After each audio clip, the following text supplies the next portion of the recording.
All right, everybody, we're back.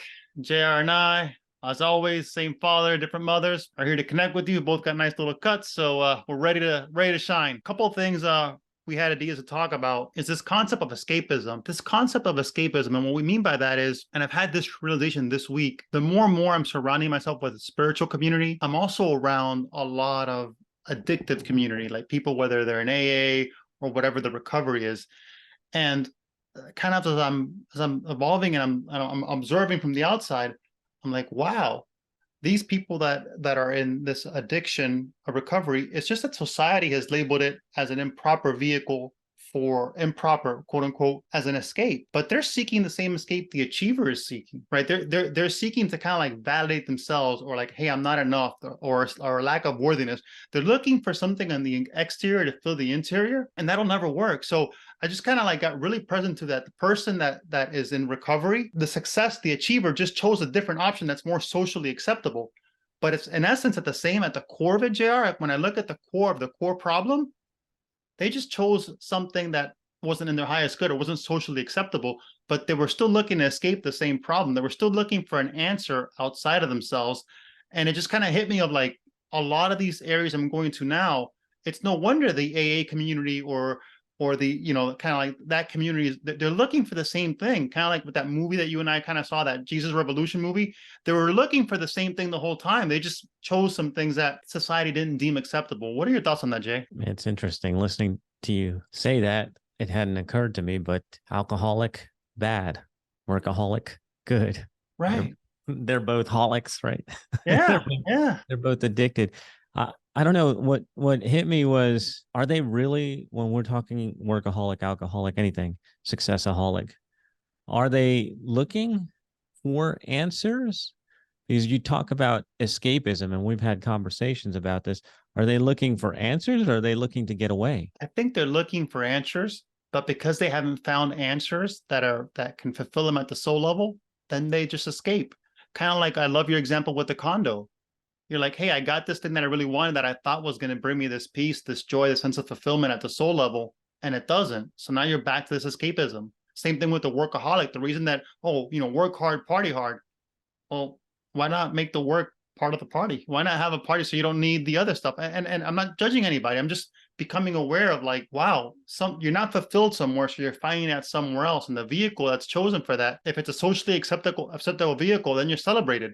But you're still ultimately left unfulfilled. And if you choose the other vehicle, which is kind of like not socially accepted, then you're marginalized. You make the problem bigger, JR, which is probably what society does, but then ultimately it leads a lot of people on the spiritual path. If you look at a lot of the spiritual teachers and the spiritual community, even I'm sure inside the church, you'll find a lot of people that have gone that route through addiction, whether it's socially acceptable or whether it's not socially acceptable, worldly acceptable. You know what I mean, Jay? See, I got this thing stuck in my mind right now with this idea of answers versus emptiness. And I get it, because I've been on that looking to fill up my soul on the bottom of a bottle, right? I told you about that. Yep. And so I wasn't looking necessarily for any answers. I was looking to get away. It wasn't an answer thing. And so for me, it was an emptiness I was trying to fill. And I think you have to get through that part to start looking for the answer, right? That's what I think. It's like you have to get through that emptiness. You don't know that you need answers. You're just looking to fulfill with more stuff, more money, more success, more girls, more fun, more party. I think that it's two separate things, in that you have to go through the suffering of not being able to fulfill your needs, your wants, your soul, and then start looking for an answer. But then that's after admitting that you've had a problem, isn't it? I like that, Jay. I think it speaks to something we've spoken on this before, of like just one continuum of it. Like that's just the process. The process of awakening, usually for most humans, starts from pain.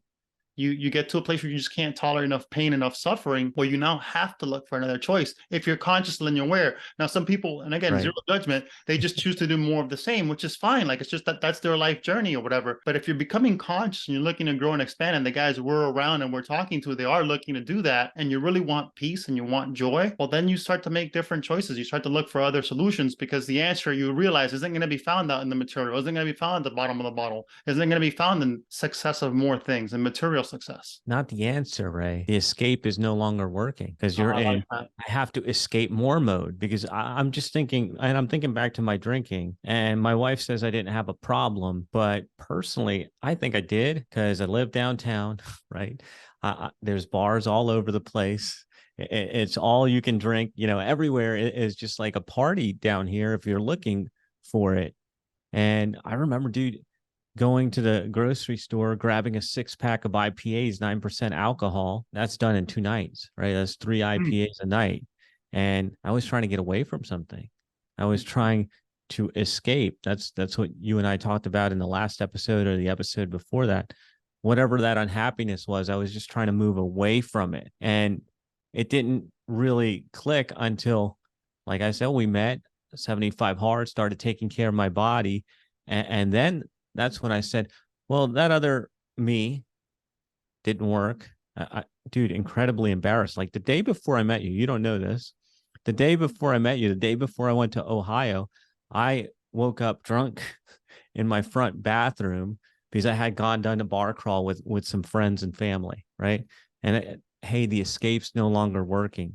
The escape is no longer numbing me or helping me or what is it? So then that's when I say escape no longer helps.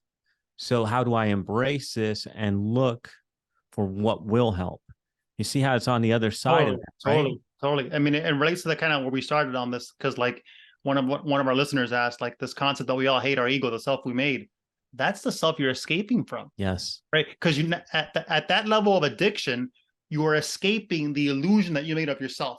But you don't know when it's an illusion. You actually think that's you. Like in that concept, you think that's you, and you hate you so much that you need an escape. Yes. Now we're talking. Now see how Yes, those pieces that's fit real. together? Yeah. Yes. Yeah. And then you look for escape. And then when that escape, now we're on the same page, Jay. When that escape no longer works, and for some people it kills them, you know, They keep going. yeah, they keep going down path. You know, for some of us, like it's you have a moment of a whoa, this isn't working, right? Once you realize, hey, the escape no longer works, now you're open to other solutions. Now you're looking for answers. Right. Yeah. Why didn't this escape work? Right. Right. Right. Why am I where I am? Why am I being like this? And then you start questioning, who am I? Who am I supposed to be? I mean, if you care, right? I mean, if you care and if you have the right people around you and the right support and the right heart, you start asking better questions. But I've been down that road, brother. So you know that no, I think it's great. You know, couple of things for me on separate side notes that I'll share. You know, we went through this thing with the Hurricane Ian. We live here in Naples, and we had the blessing to live right on the ocean. And then the hurricane brought like 15-foot waves, and we kind of decided, hey, we're gonna just kind of stay it out. We're gonna stay here and just with me, the family, and the girls. And we had like 15-foot waves come underneath our building, and at that point you couldn't leave anymore because now the cars are totaled against the building. The cars are gone. There's a wind tunnel in the stairs, so you can no longer get out. And then the fire alarm at midnight goes off. I mean, this was like a progression of events. And then ultimately you're like, I could worry, I could do this, or I can lean into my faith. At that point, I had that level of consciousness where I could make a choice. I wasn't as conscious as I am now, but I've always been kind of like working with this. And I said, you know what? I'm going to trust and surrender. But you know, at that moment, like I had made peace. Like I wasn't kicking myself. You make peace with like, we might not make it here. My wife struggled a little bit more with it because, she's had, past trauma with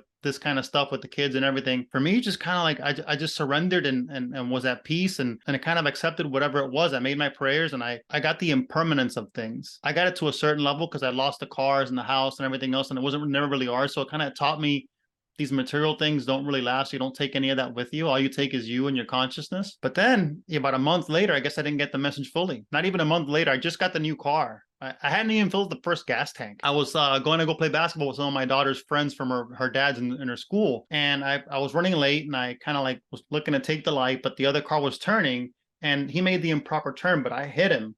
The car rolled. I don't know how many times I went unconscious, rolled a few times. I don't know.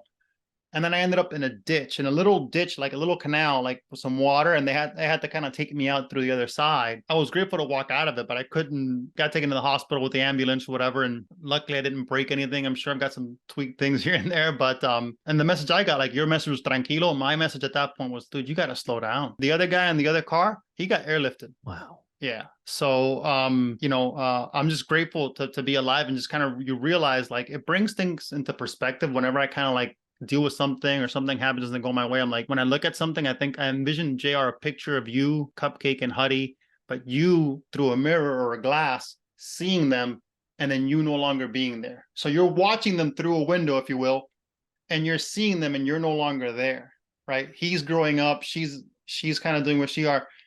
And I was like, man, I was that close to missing all that. And I think, Jay, for perspective reasons, we walk around, and most of us do this unconsciously. We walk around unconsciously, not knowing. And I like how one of the authors said it that I read. I forget who it was, but you walk around not knowing that there's a sword above you and it's being held by a spider web. Red. Yeah. Yeah, by a thread, by a little spider thread. It's literally, that's how delicate it is. You make all this stuff and like in a moment it could be gone. And none of the stuff that you're worried about or that you're giving up your peace for matters. And like you could be gone. It helps me bring perspective to things, Jay, when I kind of zoom out like that. And I don't always do that, but when I do it, it's like the shit that I'm worried about, like it's not gonna matter. You know what I mean? I guess it's experience, or how do you get yourself to zoom out that way? Because the the only way I've been able to do it is have trauma in my life.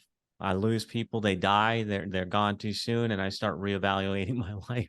So I ended up here with you. My mom died, and I was working construction, and it was one of those times where I could have been mad at God and why'd you do this? And I just chose to say, what are you trying to teach me? What am I supposed to learn from this? And unfortunately, every time I lose a friend, I start reevaluating and thinking that same thing. And does it take losing a friend or trauma for you, or is there another way we can tap into that, do you think? Man, I think one of the reasons, you're always big on this, and I could definitely do a better job at this, is gratitude and perspective. I mean, sometimes we miss the little things, Jay. Like we just take it for granted that we're here.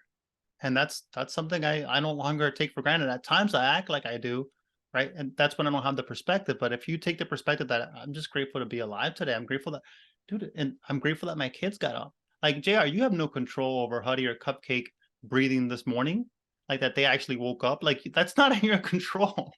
And that's not something to take for granted either, because if you've had people pass away, that's not something you take for granted. Like one moment you're here, one moment you're not. Just having that perspective and the awareness, Jay. And I feel that over time, as we grow in consciousness and in awareness, that becomes more relevant. And as you live in the present moment, you almost like embody that, Jay.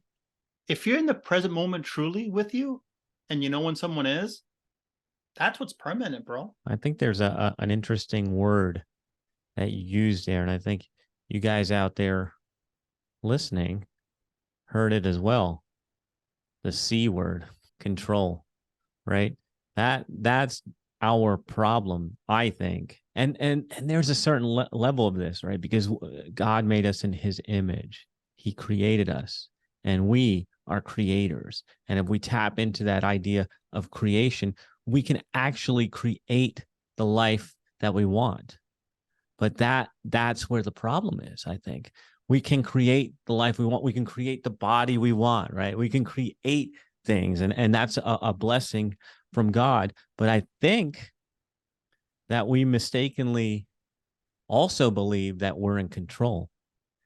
And frankly, I wasn't in control when my mom died, or my best friend died, or my other buddy died after he made his $1 million that he was after, right? His first million, right? We're not actually in control.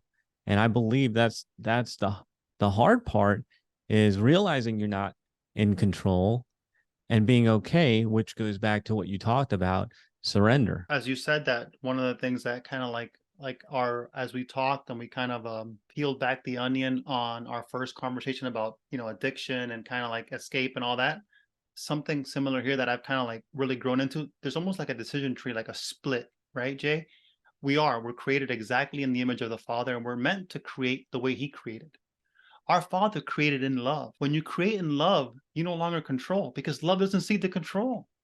Love seeks to expand itself. Love seeks to see itself in another. Love seeks to give, right? Why would you go get love?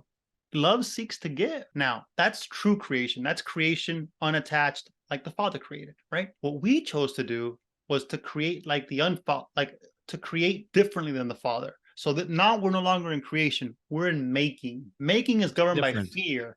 There's a difference. It's almost like a tree node, right? So now when you're making something, you made the ego, you made it, you didn't create it. And again, I've said this before, but it bears to repeat for myself and for others too. When you make something, JR, now you're creating differently in the Father, which is totally in your right, which is totally your free will. Like he gave you free will, so you could create differently, no problem. The challenge is, Jay, we became addicted, we became identified with that creation. We became identified with the ego. And as we made the ego, we became identified with the ego without realizing that we made it. And because we made it out of fear, all it can do is produce more fear. We made it out of lack. All it can do is produce lack. And then we became identified. So the error really isn't in choosing to make something. The error in creating differently in the Father. The error is in identifying it. Now, here's what's tricky, Jay. The Father in his creation can't help but love us because he made us.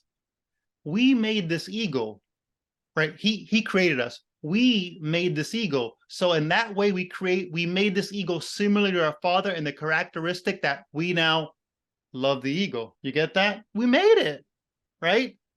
So part of you loves it, but the other part of you knows you can't trust it because it's led you astray. Yeah. No. So that's how that at least at my level of consciousness and understanding now, that's how that was made. And that's the difference between that decision tree of, am I going to create the way the Father created, or am I going to make things the way the human makes things? And then there's control and attachment and all those things, because now they are a reflection of you, because you are falsely identified with this ego that you made. Make sense, Jay? I know it's a little heady, but yeah, what I have in my head right now, my bald, shiny head, is something that is weird, because I had this conversation with my son this morning. He says, money is evil. And I'm like, no, money is not evil. He said, that's right. I'm sorry, Daddy. Loving money is evil. And I said, yeah, why? Because it's a false idol.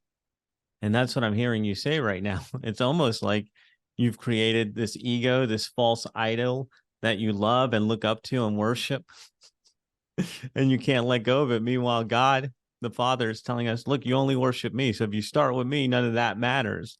And now figuring out how to pull those things apart, I think, is where we are still trying to figure that out. And I think you guys out there, hopefully we're giving you at least some perspective. I'm not sure if we're giving you answers, but certainly perspective. yeah, I mean, I think the one with questions is the one with questions, not answers, is the kind of, where the heart is, right? So, if we dive deeper into what your son said, which is beautiful, by the way, it is easier to get the camel through the eye of the needle than it is for the rich man to enter the kingdom of heaven. Why? No one asked that question. Why? Why is that the case? It's not the money is the root of all evil. It's the attachment to money. It's the identification with money. It's not having money is a blessing. You're meant to bear forth rich fruit. I mean, this is part of the blessing.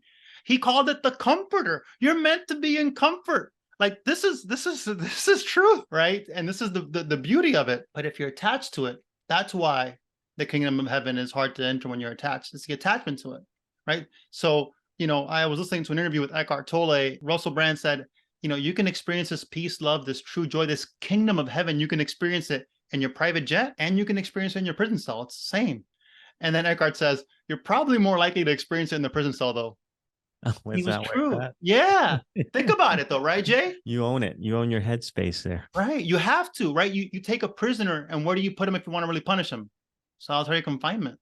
You put him with his own thoughts. The guy, the billionaire sitting in the private jet, he could be miserable. Chances are most of them probably are, because they're attached to it. There's very few that can enjoy it and not be attached to it, right? You're meant to have these things and enjoy them. Just don't become attached to them. And that's what this hurricane thing, kind of coming full circle, taught me. I had bought a brand new Tesla with all the things and, super things and all the bells and whistles, and it was gone in 2 or 3 months. And I had spent so much time in planning, and I was like, this doesn't matter. And then once I realized I could be gone, I mean, overnight, one accident, and thank God that the kids weren't with me, that it was just me. Thank God I wasn't wearing my glasses, I was wearing contacts. Thank God I had my mouthpiece on, so that when I bit down, I didn't mess up everything else, because I was going to go play basketball, right? So like, he did what he could to protect me, but like, that was just part of something I needed to go through.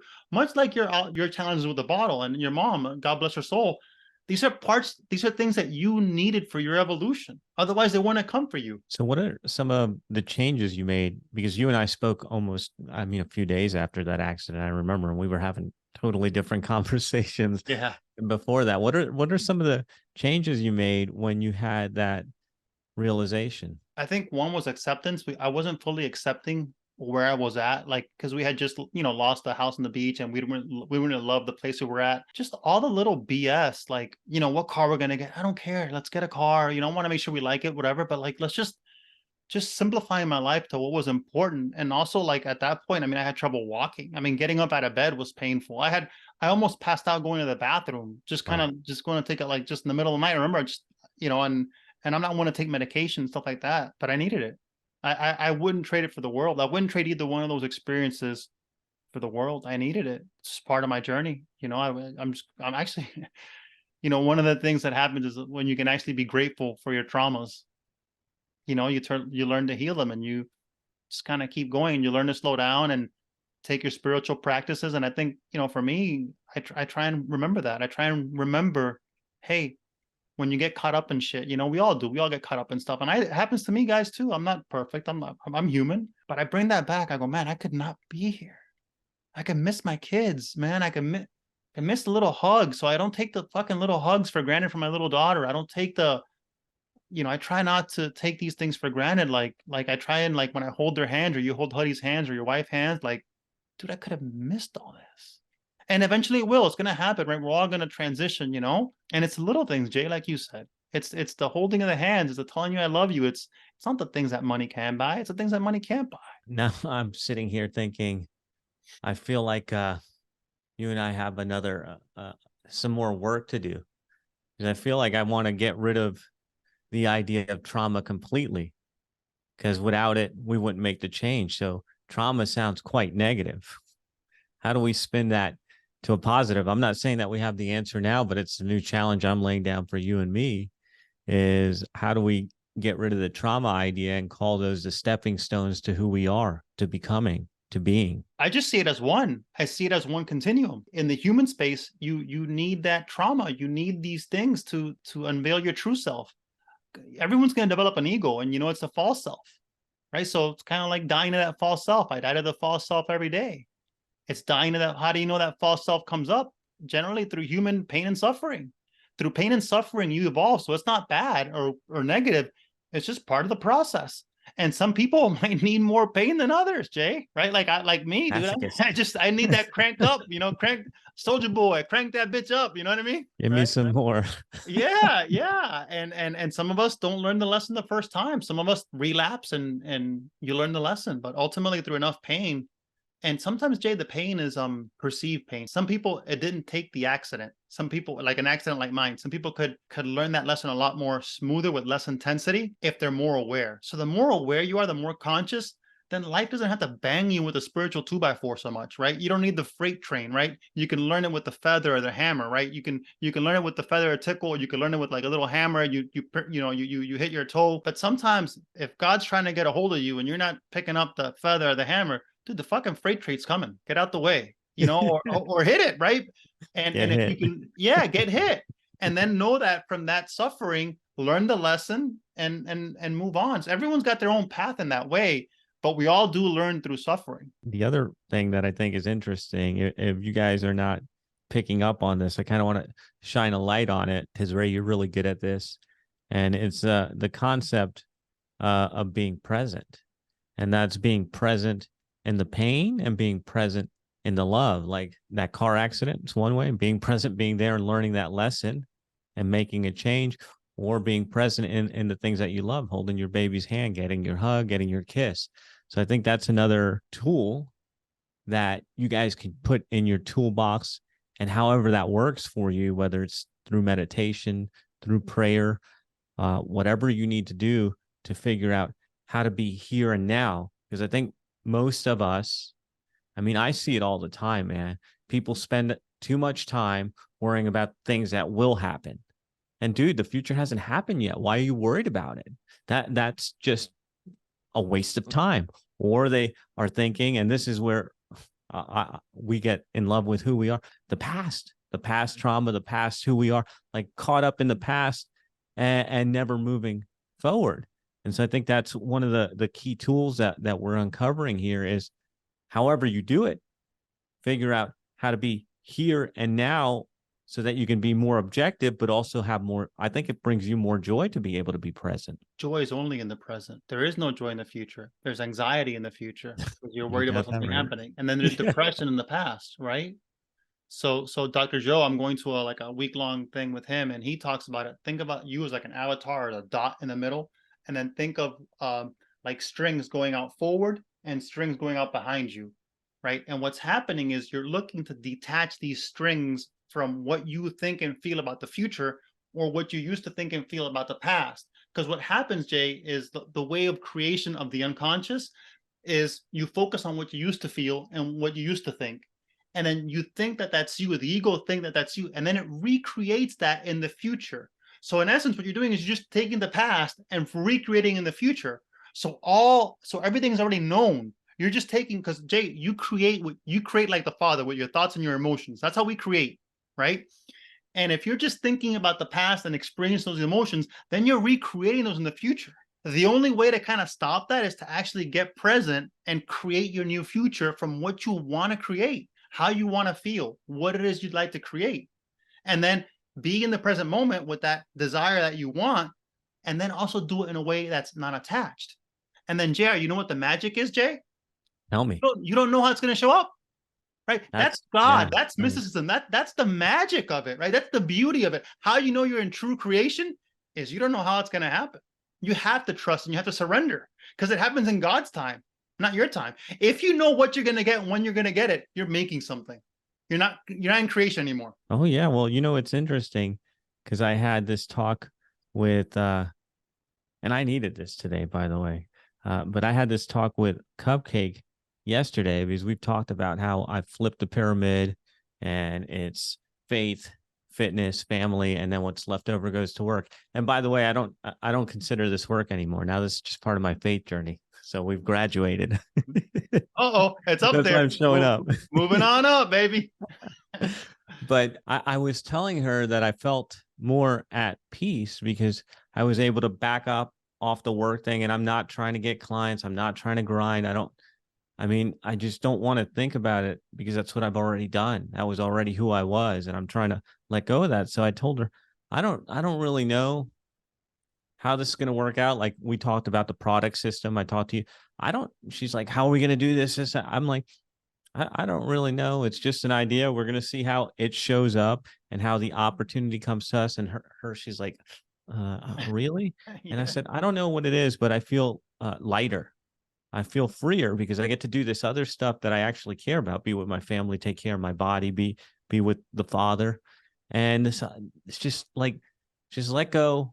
And that's what I told you even before we got on the air. You're like, hey, we taught this. I'm like, I don't know. I'm here for the ride. I'm just paddling in. I love it. I'm paddling in and let's show up. But I think there's something freeing about being in the present, doing the things that are important now, and not worrying about the past or the future, just knowing that you're meant for more and focusing on what you have right in front of you. I think there's something really freeing in that. And I'm still trying to learn to own it, but I have my days, bro, when I start doubting myself. Even as we do this, I doubt this and I doubt some of the stuff. We all have our doubts.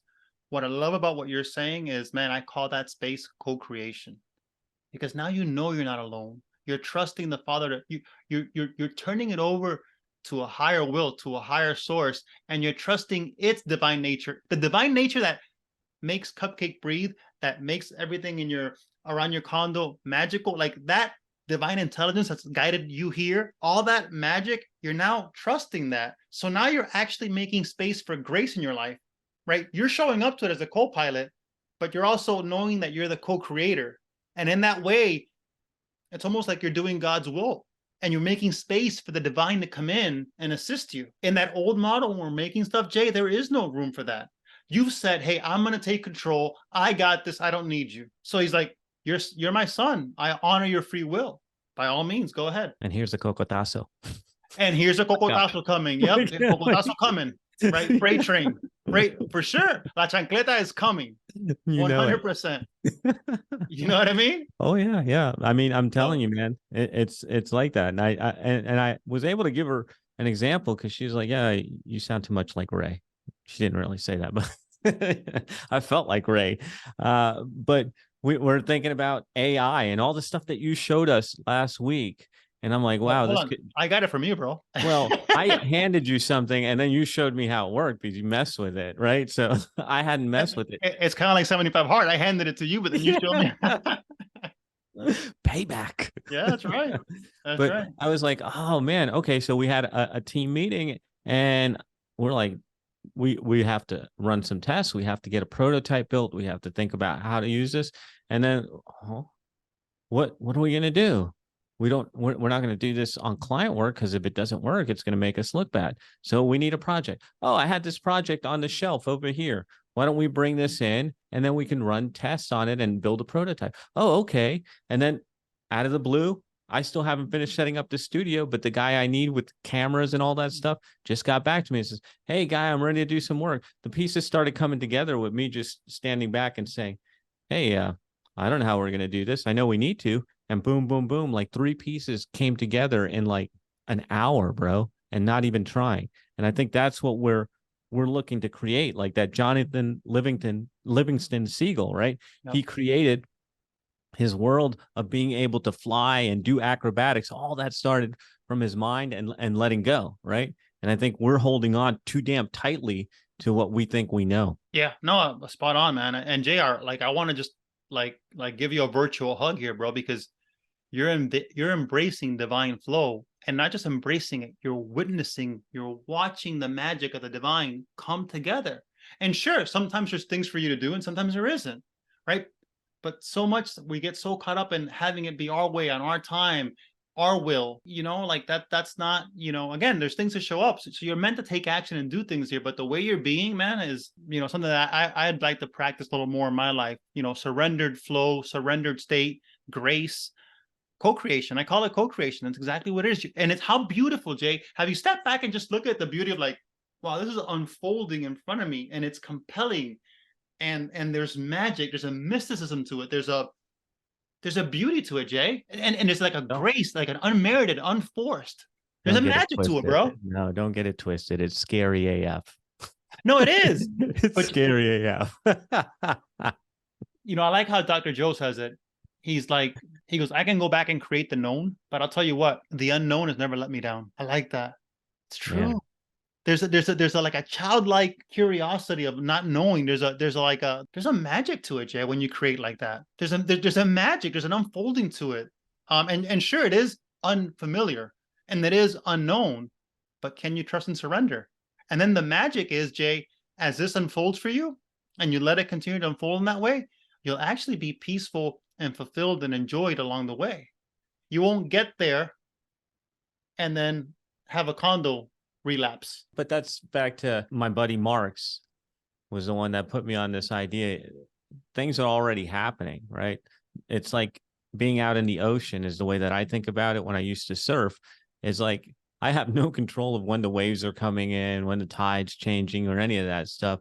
All I know is when I see it coming in, I'm just supposed to paddle with that and not go against it, right? Because then I can't ride the wave. And that's what I feel is happening, even though it's difficult. And that's why I keep holding on and keep praying to let go, right? I keep holding on and praying to let go. Yeah. That sounds like opposites, but I'm just trying to figure out the flow is happening. And that's why you and I are doing this project right now. Is like Rachel's like, so what are you guys doing? Why are you doing it? I'm like, I don't know. This is just part of my faith journey and I'm having fun with Ray. I don't have to do anything. I just show up. I'm just riding the wave. This is what's happening. Yeah.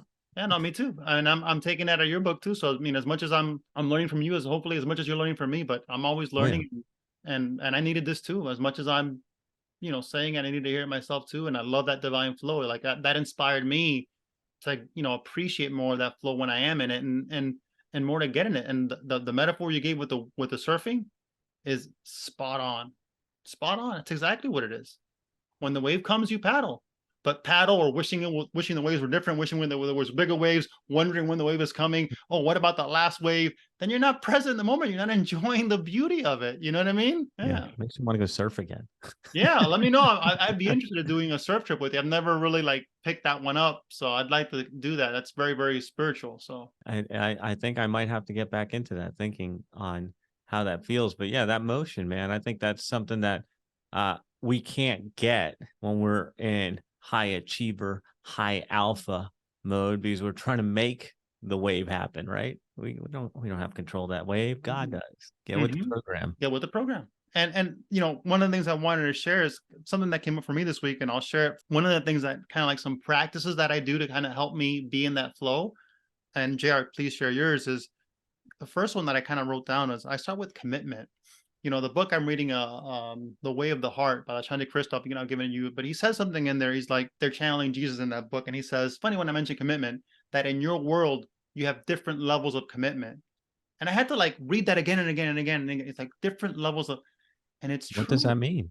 Yeah, it's How do you have true. a different level of commitment? Right. Commitment isn't commitment just is like commitment is a thing. Yeah, yes. So what he was saying is when I commit to a spiritual path, when I commit to my willingness, when I commit to a meditation practice, when I commit to a prayer practice, it's done. We're doing it. It's done. There's no, we don't second guess ourselves. Right. So what he meant by levels of commitment in this world that was funny is we have commit or we don't fully commit. There's levels of commitment to things. Mm, Right. In his world, got you. no, like you're all in. Like I'm about my father's business. Everything else comes second. In or out. Right, in or out, and then giving yourself permission to make a full commitment. Now the ego hates that, right? Like it does not want to do that, right? Because it would die, right? It wouldn't be seen, right? It wouldn't. You're playing another game. You're not playing its game, right? So it's still going to show up. So one is wherever you guys are at, commit or not, right? So you decide. Use your willingness, right? All it takes is a smidgen of willingness. They talk about this throughout all spiritual texts. Willingness to commit to this. Fully commit. Allow your being to fully commit, right? Give yourself permission to turn yourself over. And then within that, I've got some practices, like some things I do that help me. And I'll share some of those with you. And I'd love to share some, you know, Jay, some of yours. One of the things I do is I found that getting up earlier helps me before the kids are up. And then the first thing I'll do is I'll go to meditation. And I don't do it every day. Every day I do meditate, but it's not that I get up early and do it the first thing. When I get up early and do that the first thing, it makes a difference in how I feel and how I show up. So that's one of the things I like to do. And then I like to write and journal right after that. So I might grab a cup of coffee or whatever, and then I'll write and journal whatever thoughts are coming up ideally before the kids are up and the family's up. We spoke about writing. I like to write. I like to write different articles, different things to kind of express my thoughts. This is kind of where I trend, and the writing is co-creation. I try to do my best, not even try, but I do my best to surrender so that the writing is more coming through me. So it's more of a spiritual writing, and I'm trying to connect. I'm in that writing, I'm looking to heal myself, and I'm also looking to share that writing of my soul to other souls. So that when somebody reads it, not only is it healing to me, but it's also healing to that person. But it's not my intellect writing. It's almost like being channeled or divinely guided to write this through me. And I try and practice that, not all the time, but the articles that I do write, I look to have that way of writing in it, because I'm not looking to connect mind to mind. The mind of the achiever knows everything I know, maybe more, right? I'm looking to connect to their soul, because only at the soul level can we actually make this commitment. It's the soul that commits to this, because the ego would do it. The ego wouldn't make that commitment. You know, I'm going to make a commitment to end myself. Silly, right? And then one other like hack, if you will, that I found is fasting. You know, if you can fast the body, right? This idea that this concept that man doesn't live by bread alone, but by every word that leaveth the mouth of the Father. If you can learn to fast, man, then spirit starts to feed in you. So you're more sharp, you're more crisp. I find that when I want to really grow consciousness, if I fast, it helps. It clears the channel, it clears the vessel, and so those are a few things. There's a few more that I have in there, but those are the core four that if you commit to them, it's really made a big difference for me. Jay, what are yours? I don't know if I can add to that list, because I do the same thing. I get up in the morning and I go get dressed and go straight to a rosary, and that is non-negotiable. Now the reading happens most times, but could be shifted to a different part of the day. The same thing happens for us, whether you're meditating or praying. It's getting just clear and energized and getting in the zone, because for me, my rosary is kind of similar to meditation, because I've done plenty of meditation, but the rosary just helps me connect to my Father first thing in the morning, let him know I'm Well, here. Jay, we're doing the same thing. I do the Yeah. same thing. Some people call it prayer, meditation, rosary. Ultimately, you're looking for a divine connection. Tapping in. Yeah, tapping Tapping in in. from the beginning. Yep. That's that. I'm with you on that. I've taken a page from your book. My workouts now, I used to listen to audiobooks. I don't listen to audiobooks, and I just started doing it silently. And more recently, as I'm challenging myself harder, I've been praying. It's going to sound stupid, right? I'm like, God, I'm doing these. I'm doing these curls for you. This extra weight to glorify your name and to be able to take care of this body. Come on, Yeah. I pray on my sets, bro. I do. I say to myself all these things, like if I go for like a max box jump, I put that on Insta, I put a max jump, but before the box jump, I'm like, of myself I can do nothing. Of the divine of me, of the Christ of me, all things are possible. And then I go.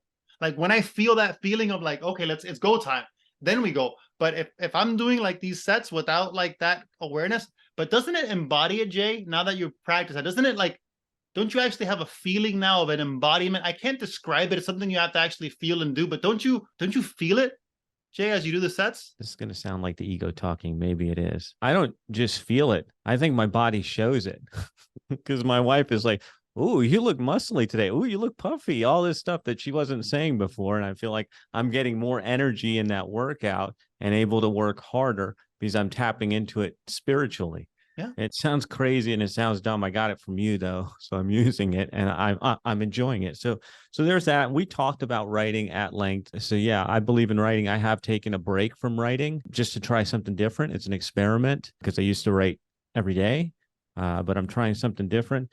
But my big thing, Ray, the biggest change is really getting out of that alpha mode, letting go and understanding that he's driving and I cannot.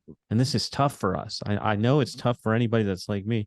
It's like I'm not responsible, or I'm not in control of the outcomes. Yeah. I'm not, but I can. And I don't know, did we talk about this? I was at the small group last week and I love going to these small groups. In fact, I think I sent you something right after I got out of there. But this old guy said he liked to play this game with himself. Nothing weird.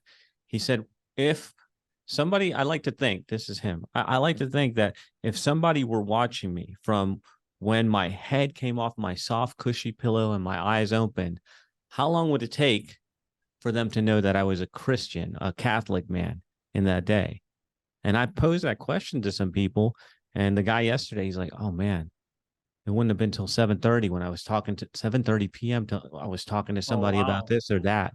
And so not just in the faith piece, but in everything else that we talk about. How long would it take for somebody to know that you were into your fitness, that you were into your family? Like, are you living congruently? I think that's a great test and a great challenge. How long would it take for someone to know your core values? I love that, Jay. And that to me, like really, as soon as you said it, that what popped up through me was beingness. Beingness, that you're actually living it, embodiment. And this is kind of what I feel like when I at times when I don't wear the earphones and or I kind of say that incantation of whatever verse comes through me, whatever spiritual text speaks to me, and I say that I can do all things through like and that comes through me, like that's embodiment. You're actually getting it in your body and you're living it, right? Because it's not just enough important for us to like read and meditate. What's the good of it if we can't live it? If we can't live like that, then what's the point, Jay? I got DMX in my mind. Talk is cheap, mother. It is, and there was something else like with beingness that came up, but I'm sure it'll come up again. But yeah, embodiment, like living it. That's what really matters to me. And so I'll do something similar at the end of the day. I have like a little cheat and a little sheet, and I got it from Dr. Joe actually today. At the end of the day, he asked a great question. It was so good, man, Jay. I think you're gonna love this. Was I the child of God, or was I the child of man? The child of man lives in the ego. And sometimes what I'll do is I'll write down what percentage. What percentage did I spend being the child of God? And what percent of the time that I spend being in the ego? We're all going to go back and forth, right? It's part of the human experience. but bring consciousness to you. And it's kind of a very similar question to when you ask. I like that question. Today, was I the child of man or was I a child of God? Goes back to awareness. Yeah, that's all it is. I mean, that's how you get out of that ego trap, right? Is bringing awareness and consciousness to it, and kindness and compassion. Don't beat yourself up if you're there. Just get back on track. That's right. Forgive yourself. Forgive yourself, which is kind of something I wanted. It was on my list to talk to you about. Forgive yourself. Offer it up to the Holy Spirit. Get back on track. Yeah, man. We're at the hour mark. I know this is about your time. No, yeah, man. I think that was it with the spiritual stuff and everything we said, like kind of some of the commitments, you know. I would like to leave you guys with some bonuses, like some bonus things that maybe if this seems too scary for you that have helped me start on this path. Some bonuses that you could do. You could do a walking meditation. Go out into the beach, go out somewhere in nature and just walk and breathe. No headsets, no phones, no nothing. Just that alone will help, right? Because you and your own thoughts, something about being in nature, and if you could do it barefoot, like ground, like that would really help, right? So that's something I do. And in the sun would be amazing. Some kind of breath work. Like if you can do some breath work outside, there's like a bunch of things on YouTube you could find about different kind of breaths. Just close your eyes and breathe. That's something simple anyone can do. You don't have to like, do anything complicated there. The gym, that's one for us now. But now if you can bring consciousness to the gym, now we just changed the gym, Jay. We just changed the entire gym from a workout where you got headphones and you're listening to something great. And I may listen to something spiritual or like an interview or something like that I really enjoyed through the workout. But most of the times I like just tapping in, One thing I love a lot that I'm doing lately that's been a real game changer has been extreme temperatures. If you can get the body in a low temperature or a high temperature or both together and do that contrast back and forth, you've got to get present. It forces presence, right? Because you've got to realize, hey, I'm not the body, and the body doesn't want to do that. So in essence, it's not a cheat code, but if you're having trouble with meditation or something else, you can go do 3 minutes of cryotherapy. You can go into a cold pool. You can go into a hot sauna and stay there 20, 25 minutes. The key is to push yourself beyond the mind so that you realize that you're not the mind, that you're not the thought. Jay, what are your thoughts on those, bro? I like it. I'm going to start using the sauna, I think. Yeah, 20 minutes, 25 minutes in the sauna. If you're adverse to cold, like for you and I, it's probably hard. The sauna is fairly easy for us, but the cold isn't because we're not cold people. But man, you learn to love it. Once you teach your body that, hey, I'm not this and we can do this, it's kind of like with you and 75 Hard, it opens up a whole bunch of other things. And then you learn to actually get outside of the body. You learn to like just be at peace with it. I dig it, man. Is that a wrap? Do we want That's a wrap. Thank you, fellas. I appreciate you guys for listening. And anything else you want to leave them with, Jay? Go love yourself. Love yourself, and we love you. Thank you, guys.